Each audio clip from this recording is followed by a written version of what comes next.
Sir వివేక హత్య కేసుకు సంబంధించి షర్మిల గారు అండ్ సునీత గారు ఎటువంటి కామెంట్స్ చేస్తున్నాం మనం చూస్తున్నాం. అవినాష్ రెడ్డి గారిపైన ఎన్నో ఆరోపణలు చేయడం చూస్తున్నాం. అయితే ఇప్పుడు దీనిపైన హైకోర్టు సీరియస్ అయింది, వీళ్ళిద్దరిని కూడా గట్టిగా మందలించింది అని చెప్తున్నారు. మరి వివేక హత్య కేసుకు సంబంధించి హైకోర్టు ఎటువంటి కామెంట్స్ చేసింది సార్? యాక్చువల్గా దీంట్లో సీక్వెన్స్ ఏంటంటే, అక్కడ వైసీపీకి సంబంధించిన కడప జిల్లా జనరల్ సెక్రటరీ ఆయన సురేష్ కుమార్ కడప జిల్లా కోర్టులో కేసు వేశాడు, పిటిషన్ వేశాడు. అదేంటంటే వీళ్ళు సునీత, షర్మిల, బీటెక్ రవి వీళ్ళందరూ కూడా వివేకానంద రెడ్డి హత్యను గురించి మాట్లాడుతున్నారు.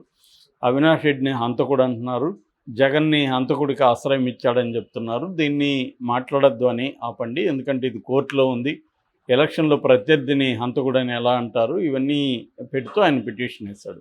వీళ్ళ వాదనలు, ప్రతివాదుల వాదనలు వినకుండానే అక్కడ డిస్ట్రిక్ట్ జడ్జి ఎవరు కూడా దీని మీద మాట్లాడకండి అని ఆదేశాలు ఇచ్చారు.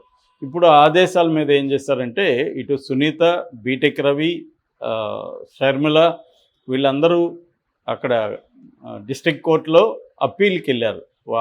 ఆదేశాల మీద అంటే తీర్పు మీద మళ్ళీ అప్పీల్కి వెళ్ళారు. దీన్ని మీరు పరిశీలించండి, మేము మాట్లాడాల్సిన అవసరం ఉంది, మాకు అన్యాయం జరిగింది. రెండోది, మేము పబ్లిక్ డొమైన్లో ఉన్న విషయాలనే మాట్లాడుతున్నాం, సిబిఐ డాక్యుమెంట్స్ పబ్లిక్ డొమైన్లో ఉంది, వాటిని మాట్లాడుతున్నాం అనేది కూడా వీళ్ళు వేశారు. దాని మీద ఏమి తేల్చలేదు. దాంతో వీళ్ళు ఏం చేశారు, హైకోర్టుకి వేశారు. మురళీధర్ రావు, వెంకటేశ్వరరావు అని ఇద్దరు అడ్వకేట్స్ని పెట్టుకొని హైకోర్టుకు వచ్చారు. హైకోర్టులో వేశారు. హైకోర్టులో నిన్న దాని మీద విచారణ జరిపి నిన్న కొన్ని కామెంట్స్ సీరియస్గా ఇద్దరు ద్విసభ్య ధర్మాసనం, నరేందర్ అండ్ వెంకటేశ్వరరావు ఇద్దరు ధర్మాసనం సీరియస్ కామెంట్స్ చేసింది. ఆ కామెంట్స్ ఏంటంటే, అసలు మీరు ఎలా మాట్లాడతారు, ఆల్రెడీ కేసు ఉన్నప్పుడు కోర్టులో ఇప్పటి వరకు అతన్ని నిందితుడు తప్ప అతనేమి నేరస్తుడని కోర్టు తేల్చినప్పుడు మీరు హంతకుడని ఎలా అంటారు అని సునీతను, షర్మిలను, బీటెక్ రవిని కోర్టు ప్రశ్నించింది. నేను చాలాసార్లు ఇదే పాయింట్ చెప్పాను, వీళ్ళు హంతకుడు అనడం కరెక్ట్ కాదు. అది కూడా ఎలక్షన్లో ప్రత్యర్థిగా, షర్మిలకు ప్రత్యర్థిగా ఉన్న వ్యక్తిని పట్టుకొని నువ్వు హంతకుడని ఎలా అంటావు? ఆయన ఒక కేసులో నిందితుడు మాత్రం. అట్లా అనుకుంటే షర్మిల మీద కూడా కేసులు ఉన్నాయి తెలంగాణలో. అట్లాంటప్పుడు షర్మిలను కూడా అనొచ్చుగా. షర్మిల మీద కూడా పోలీసుల మీద అటాక్, ఇట్లాంటి కేసులు చాలా ఉన్నాయి కదా ఆమె మీద. కాబట్టి అది రాంగు, ఖచ్చితంగా అది కోర్టులు కూడా గట్టిగానే అంటాయని చెప్పాను. కానీ మన న్యాయ వ్యవస్థ చాలా ఆలస్యంగా స్పందిస్తుంది కాబట్టి ఇప్పటికి లేట్ అయిపోయింది ఆల్రెడీ. ఇంకేముంది, ఇంకా 9 రోజులు ఉంది. సో ఇప్పుడు అని కూడా లాభం లేదు. సో ఏదేమైనా కోర్టు అయితే చాలా సీరియస్గా తీసుకునింది. దీన్ని కోర్టు ధిక్కారం కిందికి వస్తుందని కూడా కోర్టు చెప్పింది. కోర్టు ఒక ముద్దాయిని, కోర్టులో కేసు ఉన్న ఒక ముద్దాయిని, ఇంకా ట్రయలే స్టార్ట్ కాల, ఆ ముద్దాయిని పట్టుకొని తనని నేరస్తుడు అని చెప్పడం, హంతకుడని మాట్లాడడం, హంతకుడికి ఆశ్రయం ఇచ్చాడని మాట్లాడడం, అది కూడా అడిగింది. హంతకుడికి ఆశ్రయం ఇచ్చాడని మీరు ఎలా మాట్లాడతారు అని కూడా అడిగింది. వీళ్ళు కూడా వీళ్ళ తరపున వాదనలు వినిపించారు.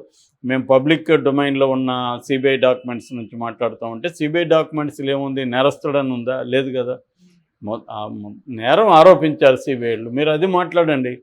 అది కాకుండా అతన్ని హంతకుడనే కదా మాట్లాడుతున్నారు. హంతకుడికి ఆశ్రయం ఇచ్చారు, హంతకుడిని ఇక్కడ పెట్టారు, హంతకుడిని గెలిపిస్తారా, నన్ను గెలిపిస్తారా అని ఆమె మాట్లాడుతుంది. సో ఇది రాంగు అనేది కోర్టు చెప్పింది. సో వీళ్ళిద్దరూ విచ్చలవిడిగా రెచ్చిపోయారు, అక్క చెల్లెలు. సో దాన్ని ఇప్పుడు కోర్టు ఆపినట్టుగా మనకు అర్థమవుతుంది. దాని తర్వాత కోర్టు ఆ డిస్ట్రిక్ట్ మీరు రెండోది ఏంటంటే, 2 పిటిషన్లు ఎందుకు వేశారని కూడా ఆల్రెడీ అక్కడ వేశారుగా, అక్కడ తేలకముందే మళ్ళీ ఎందుకు హైకోర్టుకు వచ్చారు? కాబట్టి దీన్ని మేము డిస్మిస్ చేస్తున్నాము, ఈ పిటిషన్ని మీరు అక్కడికే పోయి తేల్చుకోండి, అయితే అక్కడ స్పీడ్గా రియాక్ట్ అవ్వమని చెప్పండి అంటే 8 డెడ్లైన్ పెట్టారు. 8 లోపల దాన్ని విచారించండి అని డిస్ట్రిక్ట్ కోర్టుకి హైకోర్టు ఆదేశాలు అందించింది. ఇప్పుడు వీళ్ళు వెళ్ళి అక్కడ తేల్చుకోవాలి. అక్కడ 8 చేస్తారా, 9కి వెళ్తుందా తెలియదు. ఒకవేళ 8 లోపల కానీ వీళ్ళకి అనుకూలంగా మాట్లాడుకోవచ్చు అని కానీ ఇస్తే అప్పుడు వీళ్ళు మాట్లాడుకోవచ్చు. కానీ నాకు తెలిసి మాట్లాడుకోవచ్చు అని ఇవ్వదు. హంతకుడు అనండి అని కోర్టు చెప్పదు కదా. హంతకుడు కాకముందే హంతకుడు అని అనమని ఎట్లా చెప్తుంది కోర్టు? కాబట్టి ఈ కేసు గురించి మాట్లాడద్దనే చెప్తారు అక్కడ కూడా.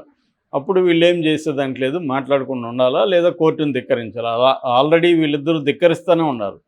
సునీత షర్మిల ఎప్పుడు ఆపారు? నిన్న మొన్న కూడా మాట్లాడింది ఆమె.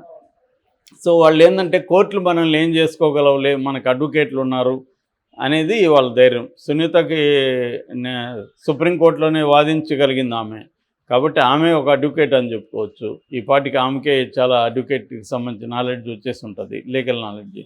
కాబట్టి ఏంటంటే వీళ్ళు కోర్టుల్ని ఏం చేస్తారు, మనల్ని కోర్టు చెప్పింది మనం ఎందుకు ఫాలో కావాలా అన్న పద్ధతి కనిపిస్తుంది. ఎందుకంటే వాళ్ళకి ఇంకా అక్కడ వేరే ఏమీ లేదు ప్రజలకు అప్పీల్ చేయడానికి. మామూలుగా అయితే రాజకీయాల్లో ఏం చేయాలి, గతంలో మేమేం చేసాం, ఇప్పుడు ఏం చేయబోతాను అనేది చెప్పాలి. అట్లాగే ప్రత్యర్థులు ఏం చేయలేదు, వాళ్ళకి ఎందుకు ఓటేయకూడదు, మాకెందుకు ఓటేయాలి, ఇది కదా చెప్పాలి.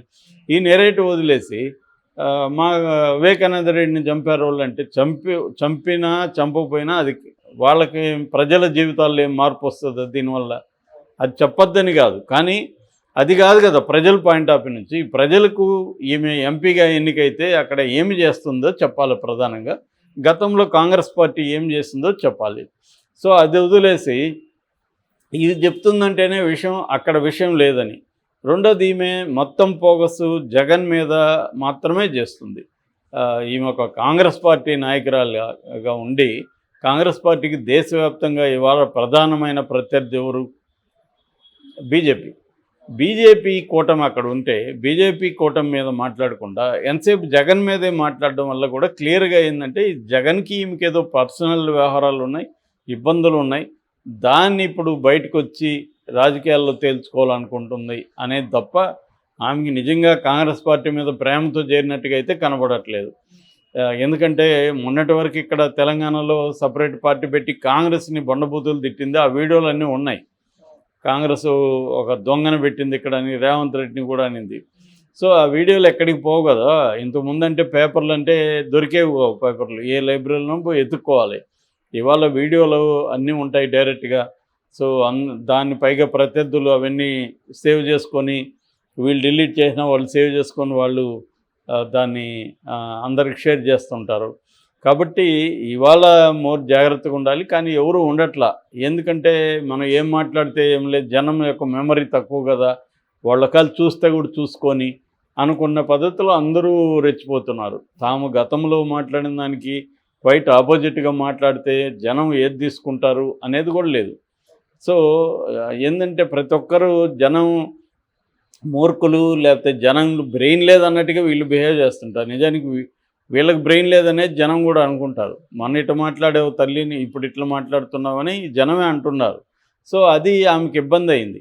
సో దానివల్ల ఆమె ఎంతసేపు వివేకానంద విషయమే మాట్లాడే పరిస్థితి వచ్చింది. ఎందుకంటే కాంగ్రెస్ ఏదన్నా చేసిందని చెప్పుకోవడానికి కాంగ్రెస్ ఏమీ చేయలేదు ఆంధ్రప్రదేశ్కి. పైగా కాంగ్రెస్ నష్టం చేసింది. ప్రత్యేక హోదా చట్టాన్నన్నా తీసుకొచ్చుంటే ఈరోజు బీజేపీని కోర్టుల్లో అన్నా ఛాలెంజ్ చేసే అవకాశం ఉంటుంది. చట్టం తీసుకురాలేదు. ప్రత్యేక హోదా ఇస్తానని చెప్పింది కానీ ప్రత్యేక హోదా ఇవ్వాలి అనేది ఒక చట్ట రూపంలో దాన్ని తీసుకొని వచ్చుంటే ఈ పాటికి ఇదేంటి. అది ఏ రకంగానూ కాంగ్రెస్ పార్టీ ఆంధ్రప్రదేశ్ ఏర్పడినాక కాంగ్రెస్ పార్టీ వల్ల ఆంధ్రప్రదేశ్కి ఏం ఉపయోగం లేదు. పైగా అడ్డగోలుగా చీల్చినప్పుడు రాష్ట్రాన్ని చీల్చినప్పుడు ఇబ్బంది పడేది ఆంధ్రప్రదేశ్. ఎందుకంటే ఇది రిచ్ స్టేటు, హైదరాబాద్ వీళ్ళకుంది. ఉమ్మడి ఆంధ్రప్రదేశ్లో కూడా 45% రాష్ట్ర ఆదాయం హైదరాబాద్ నుంచి వచ్చేది. ఎందుకంటే ఆఫీసులన్నీ ఇక్కడే ఉంటాయి, ట్యాక్సులు ఇక్కడే కడతారు. సో ఇవన్నీ చూసుకొని వాళ్ళకి ఏమేమి ఇవ్వాలి అవన్నీ కూడా ప్రాపర్గా కూడా సోనియా గాంధీ చేయలేదు. దానివల్ల కాంగ్రెస్ మీద వాళ్ళకి తీవ్రమైన కోపం ఉంది. సో అందుకని ఇప్పుడు ఆమె వచ్చి అక్కడ కాంగ్రెస్ పార్టీ గొప్పగా చేసింది అని చెప్పడానికి ఏం లేదు అక్కడ. అందుకని పర్సనల్ ఇష్యూస్ని తీసుకొచ్చి మాట్లాడుతుంది. సునీత కూడా కోర్టుల్లో తేల్చుకోవాలి. కోర్టులో ఆమె ఎందుకు తేల్చుకోవట్లేదు అర్థం కాలేదు. యాక్చువల్గా అవినాష్ రెడ్డి బెయిల్కి సంబంధించి ఎప్పుడో వెళ్ళింది ఆమె, తర్వాత ఆమె వెనక్కి వచ్చింది, చేయట్లేదు. సో ఇదంతా జగన్కి వీళ్ళకి కలిసి డ్రామా ఆడుతున్నారనే డౌట్ కూడా చాలామందిలో ఉంది నిజానికి. ఎందుకంటే వ్యవహారం అంతా చూస్తే వీళ్ళు ఒక పొలిటికల్ మెచ్యూరిటీ ఉన్న నాయకురాల్లాగా బిహేవ్ చేయట్లేదు. సో ఇది జగను అన్నా జిల్లాలో ఆడిస్తున్నారా అనేది కూడా తెలియదు. కానీ కూటమి కూడా దీని పట్ల క్లారిటీ ఉండట్లేదు. చంద్రబాబు ఒక మాట అన్నాడు మధ్యలో, మళ్ళీ ఏం అనట్లేదు. మోడీ ఏమో అనేసిపోయాడు అన్నా జిల్లాల డ్రామా అని. మళ్ళీ ఇప్పుడు వస్తున్నాడు 8వ తేదీ.